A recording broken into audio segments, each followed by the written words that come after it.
I want to get some thoughts. I want to share some thoughts.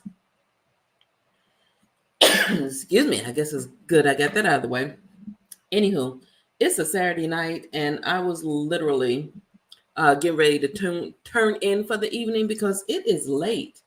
It's late. It's 10:30. So I want to share some of these late night thoughts I have for you guys. Hold on, let me edit something real quick. Change audience, change. Anywho, I've had some thoughts, and I've been committed to sharing my thoughts more readily or more immediately, right? When I have these random thoughts. And this was a thought that I had. Literally, I was in my closet, not my prayer closet. I was in my regular old closet. Oh, y'all don't need to see that mess back there. I was in my regular old closet, and I got a word that I saw. And then I saw the word broken up. And so I said, let me talk about this for a little bit, because for those of you who don't know my story, my name is Rhonda. I am 53 years old. When I was 50 years old, my ex-husband and I separated. We've been divorced now a little over a year. So a year in August. Our divorce was final. So a year and almost a half we've been divorced. And so I'm out here in these streets, right? And when I say out here in these streets, I'm using this term in these streets very loosely, because I value my peace so much. I have not made many efforts to go out and about. So I've had people ask me recently, are you dating? I'm like, not really, because I haven't been on a date since I've been in Houston, right? So I'm new to Houston. I've been here probably, I got here like a week after my divorce was final. So I've been here almost a year and a half. And I haven't gone out and about. And last week, when the new year starts, I don't like to do resolutions. I like to do intentions. So part of my intentions is just to be more intentional about going out. If you are in this place of newly single after a long time together, because my ex-husband and I were together almost 30 years. We were together almost 30 years. So if you're in this space of newly single and like navigating life afterwards, so for me, I was very intentional about protecting my peace. And with that being said, I didn't really want to be out there in them streets, particularly before I had done my healing work. Y'all know what I mean, right? You do your healing work and then you get out in the streets. But what I find with a lot of people is that they follow the old adage, the old misinformation of the best way to get over a man is to get under another man. That's the best way to complicate some shit. Now, I'm not saying don't go out there and have your fun, because I don't go out there and have my fun. But what I'm saying is don't go out there and make that your healing regimen, right? And so for me, as a therapist and a coach, I was very intentional about my healing process.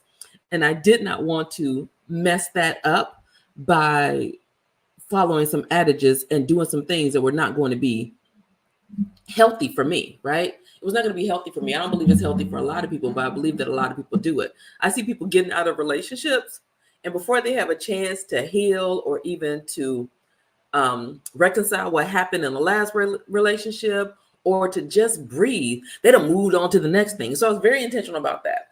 I didn't want to do that. Now, I did go on some dates, and I actually went on a couple of dates while I was separated, but it was just basically to, get out there, do some market research, because we were separated for a long time before we were divorced. And we weren't the type who were separated and working this thing out. We were separated and knew we were divorcing. So there wasn't any overlap, any craziness, any of that. Like our separation was a done deal. From the day we separated, it was a done deal, right? There was no going back and forth. But I knew for me, I wanted to be really intentional about my process. Again, I'm a therapist. I'm a coach. I understand that there are some things that we can do that can be counterproductive to our growth and development. I understand that there's some things that we have normalized as part of relationships and moving on that are counterintuitive to who we need to become and how we need to become. So I wasn't trying to do anybody else's process. I remember I had a friend literally pull me aside and say, because you haven't filed for divorce, it had been at that point maybe 7 months that we were separated. Because you haven't filed for divorce, I think that means you still want him. No, that just meant that I knew I needed to do my work before I filed for divorce, so that when we were in court, I didn't want to be duking it out on some coming from an unhealed, speaking from my wounds type of place. I wanted to be completely good. Does that make sense to y'all? Like, I wanted to be completely good. I wanted to make sure, I wanted to know without a doubt that I was good when we stood before lawyers. Because there are a lot of people who stand before lawyers and then everything becomes about the principle, right? So I'm on, if you're trying to follow where my eyes are, I'm on Facebook, YouTube, and all that here. I'm on, this is Instagram, and that's TikTok. So if you see me looking, that's why I'm looking.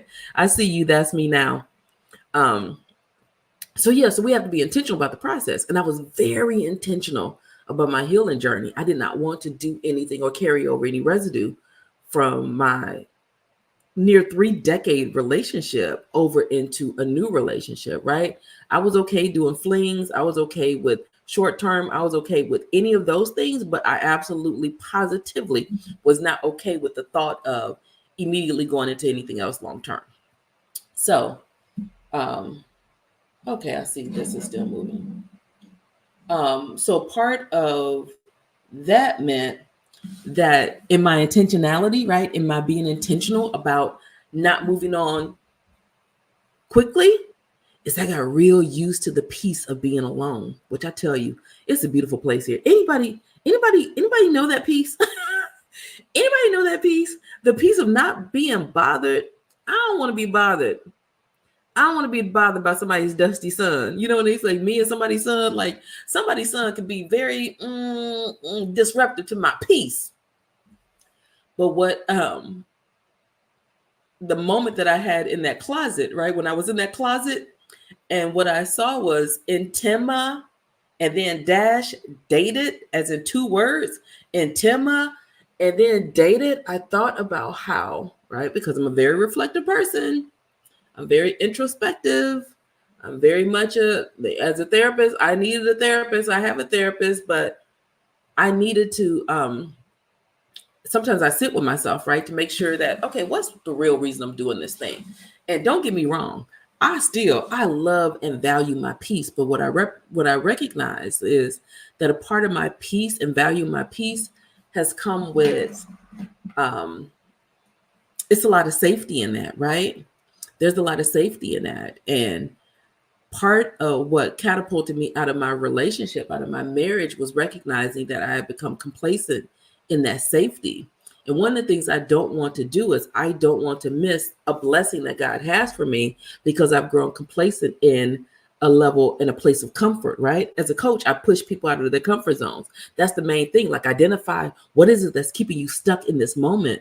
What is it that you're using to justify not elevating to the next level? And I'm not saying that my life, a next level, a relationship will put me in a next level, but certainly connecting with people, right? Connecting with other people is part of the process.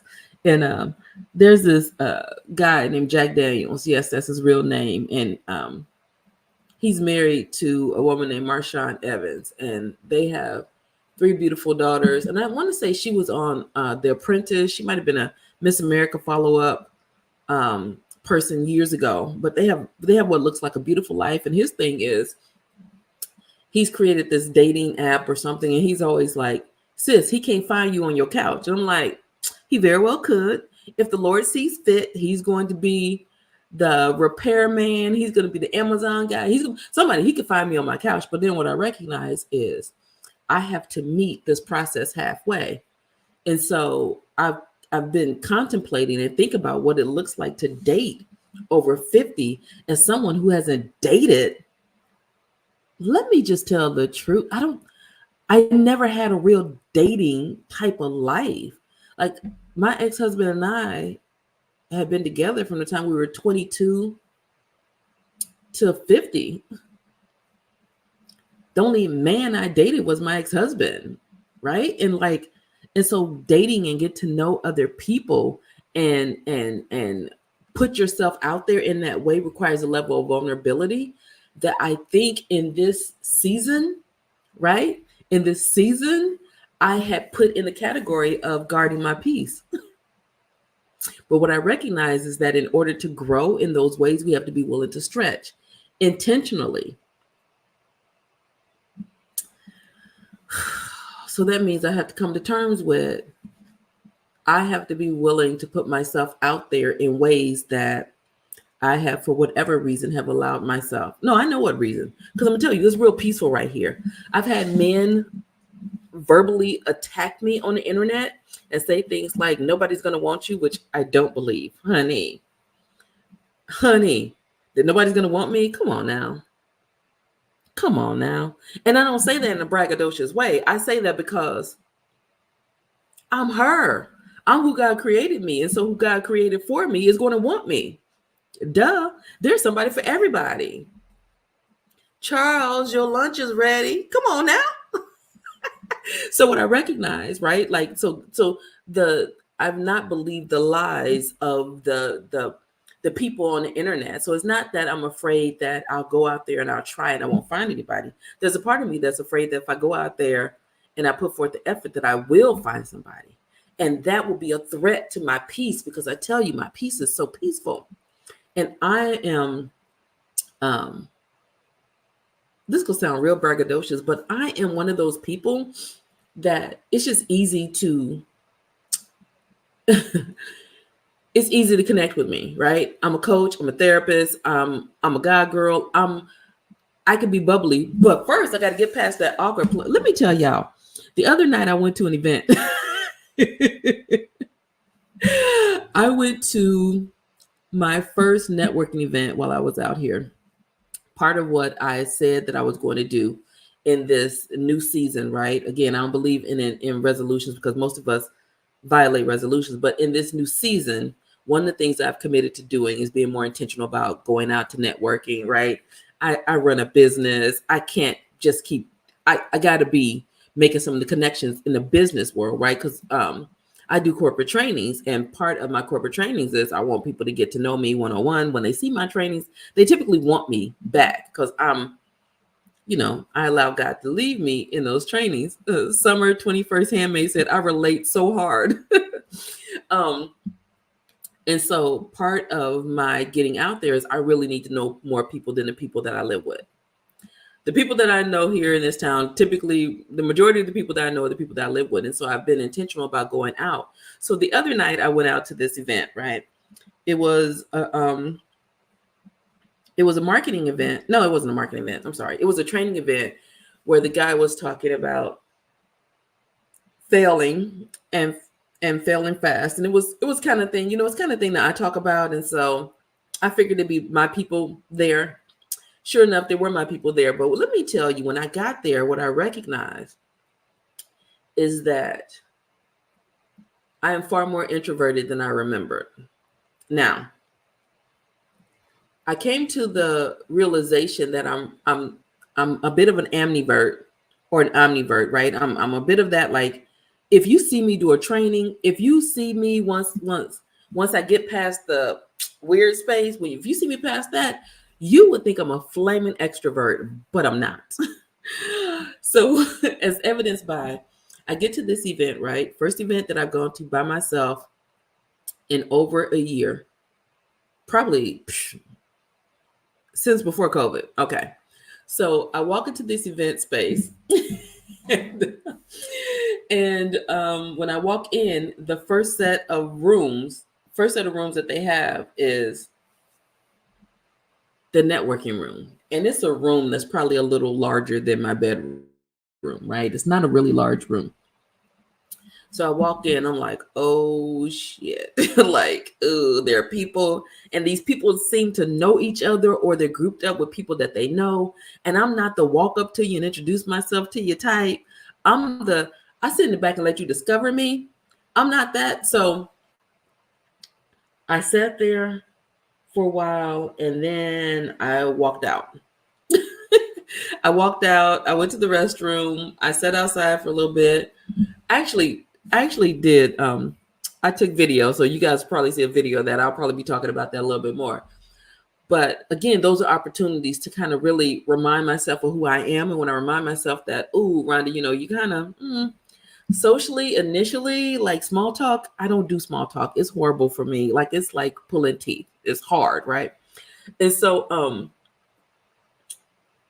when I go in, I walk into the space because I noticed that they had opened the door when I got back to where the training room was.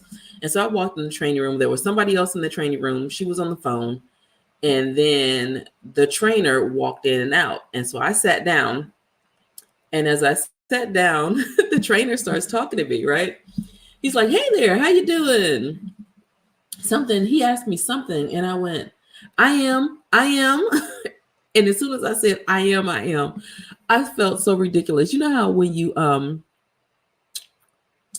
go to the drive-through and they hand you your food and they say, hey there, Monica, and they say, enjoy your meal or something, you say you too, and you're like, oh, that did not match what I meant to say. That did not match it at all. That's how I felt in that moment. It felt like what he asked me and what I said was incongruent. Like it didn't make no sense. And he was like, oh, let me tell you guys this part too.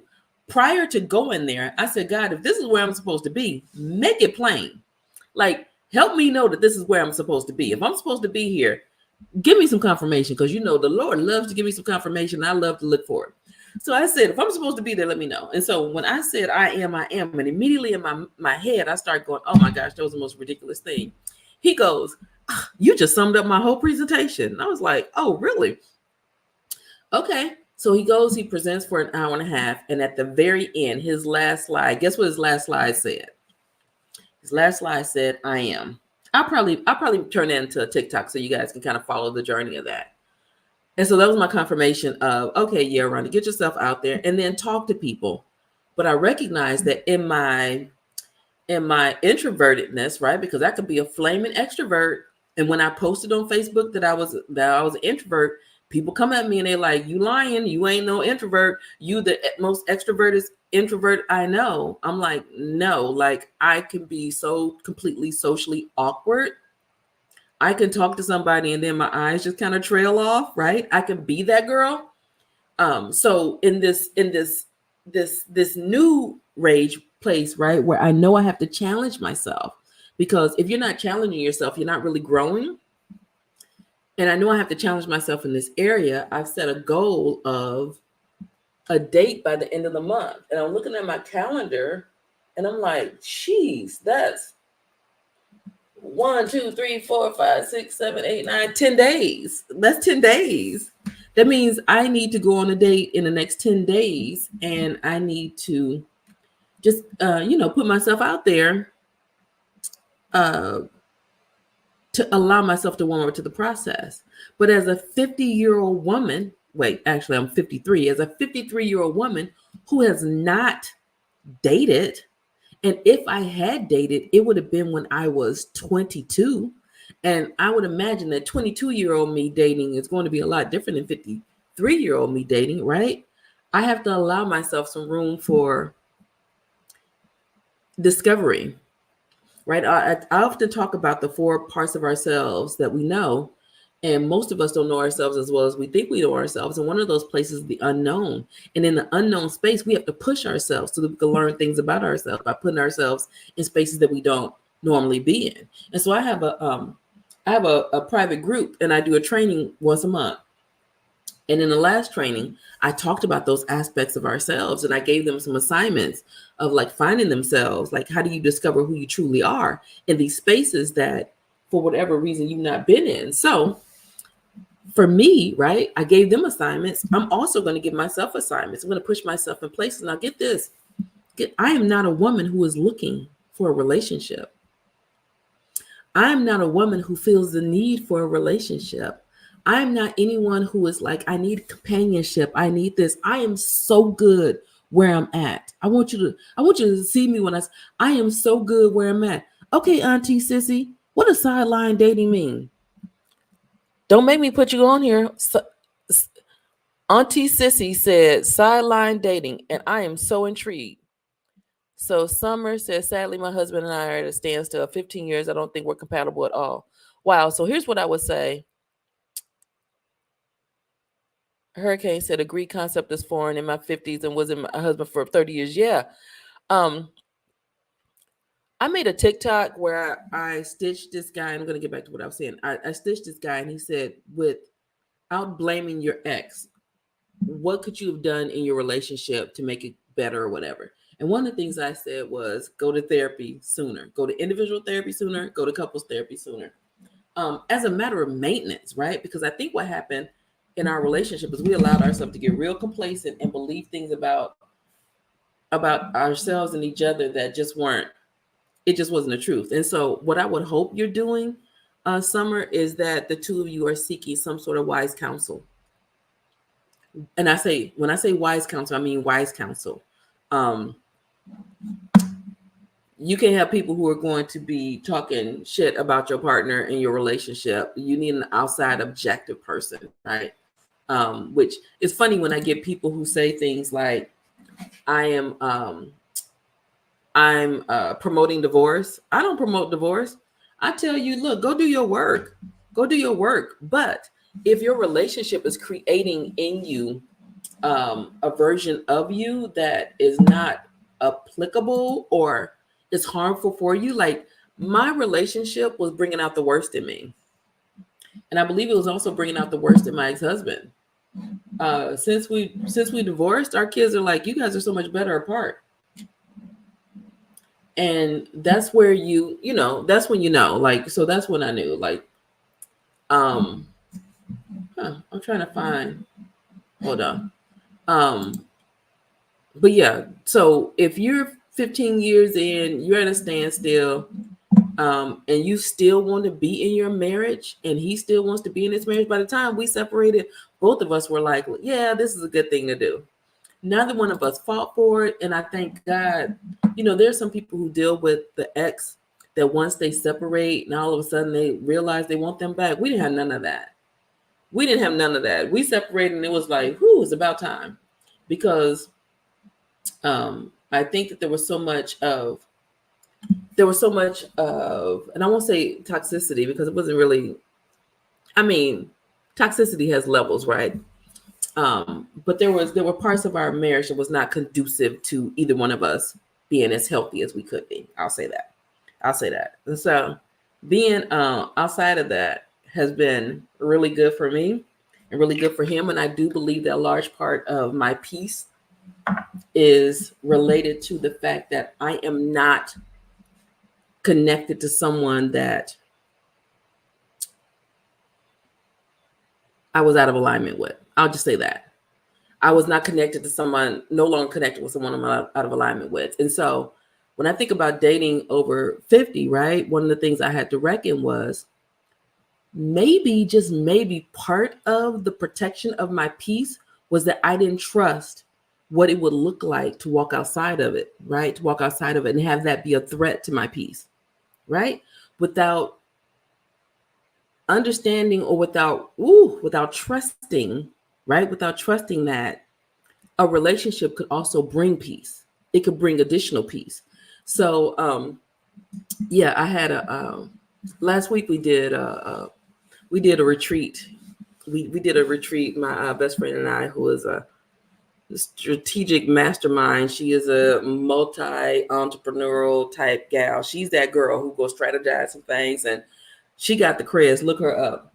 We did a retreat where we had the right brain and left brain, and in our discussions, right, part of what I was talking about was really trusting that God is there in the details of things and what it looks like to walk out on faith, right? And even as a business, what it looks like to walk out on faith. Well, then in the middle of talking to that, I got convicted of, if you trust God in all these other areas, then why are you not trusting that God's going to bring that peace that's in alignment with who he created you to be in these dating worlds? And so I was like, is it me that I don't trust, or is it God that I don't trust, right? Is it me that I don't trust? Is it them I don't trust, or is it God that I don't trust? So people are like, well, like, are you dating? So yeah, I'm on the apps. And as soon as it gets to the place where somebody wants to talk further or let's meet, ooh, I disconnect. I'm like, you ain't about to bother me. You ain't about to bother me, sir. So now what's happening is I'm being intentional about stretching to that space. I'm being intentional about dating as a 53-year-old who knows herself better than she did at a 23-year-old and who trusts that all the experiences will be learning experiences for me. So with that being said, I'll maybe take you guys on the journey with me. But if you guys have any suggestions, come on now, share them with your girl. Share them with me. If y'all know me and you know somebody in the Houston area or any area that might be date worthy or compatible, set me up. If you thought, I think this would be the guy for Rhonda, don't just sit on that information. Make it happen. But only if you really know me and know him. And you know him in a relationship. Because guys are different in relationships than they are in friendships. So with that being said, so I just felt like I needed to share publicly even that intention, because it's very easy for me to shrink back and not. Oops, I'm missing messages. Oh, wow. Okay. Sideline dating. I've offered several times to join my therapy. I've been in therapy on and off for 5 years. Oh, okay. He said it would never work for him. Oh, okay.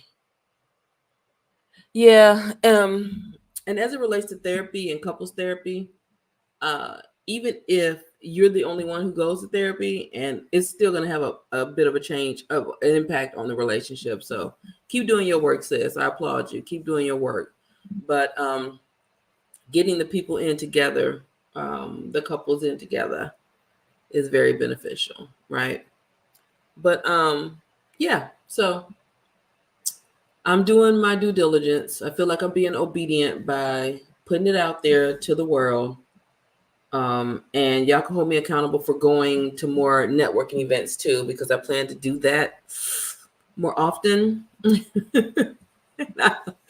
If y'all had seen me, you wouldn't have believed it. Now, if you see me on a stage, you could put a microphone in my hand right now, push me on a stage with 10,000 people in the audience, and I'm telling you, I'm gonna wow them. We're gonna be singing. We're gonna have a great time.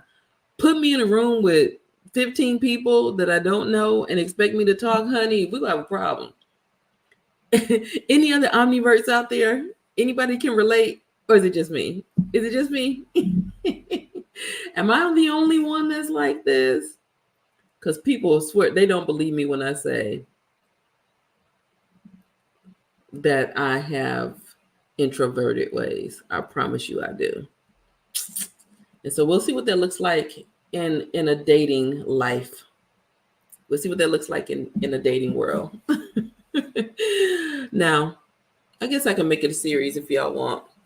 Let me know. Is that something y'all be interested in, seeing a 53-year-old woman out in these dating streets? Y'all see me shaking my head. I'm like, Lord have mercy. What have I gotten into?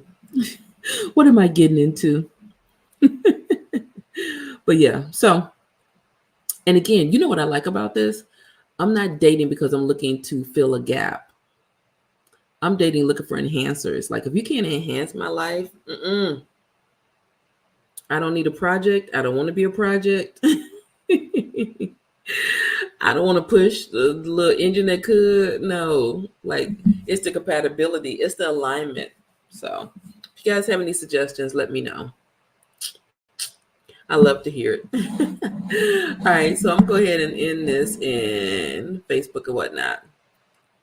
So Short Petite Love said, "Oh, love your content. Thank you, thank you. I'm trying, child. I'm trying." California said, "Been with my hubby 26 years. He's been a challenge for 20. So how do you rise to that challenge, right? How do you rise and challenge? Like a challenge could be a good thing or it could be a not so good thing. But what is it trying to bring out of you as it relates to the relationship? And I know that when it got to the point in my relationship where I was recognizing that my ex-husband and I were bringing out the worst in each other, I was like, I knew I didn't want that. I didn't want that anymore because it was just, I wanted to be who I was outside, inside. But that's what intimacy is like, right? Intimacy, those are the people that see you at all the places. Um, but yeah, so a challenge could be a good thing or it could be a not so good thing. If they're challenging you and it's bringing out the worst in you, then obviously that too means, maybe you should do some work. You have an opportunity to see an area where you can continue to do more work. Or, I mean, you know, it's hard out here. But one thing I know I'll never do. I'm 63 now and want the rest of my life to be peaceful. It's a lost cause. Oh, sorry to hear that. Yeah. So, for me, I was very intentional about choosing my peace. And the level of peace that I have right now, I don't want to mess it up. And that's part of, right. That's part of like, I don't want to, dating just seems like it could really, really mess up some things, especially when oh my gosh, have y'all seen these groups? These, sis, is this your man? Are we dating the same dudes? Have y'all seen those groups? I was like, these bros are, they are real problematic out there. Not to say the women aren't either, but yeah. So this is going to be an opportunity for me to learn not only more about myself, more about other people, and just do some market research, get comfortable being out there. So my goal is to have at least one date by the end of the month. That's 10 days. I'll keep y'all posted how that goes. All right. Lord be with me. All right. Good night, y'all. I be saying good night and then my thing don't be unclicking.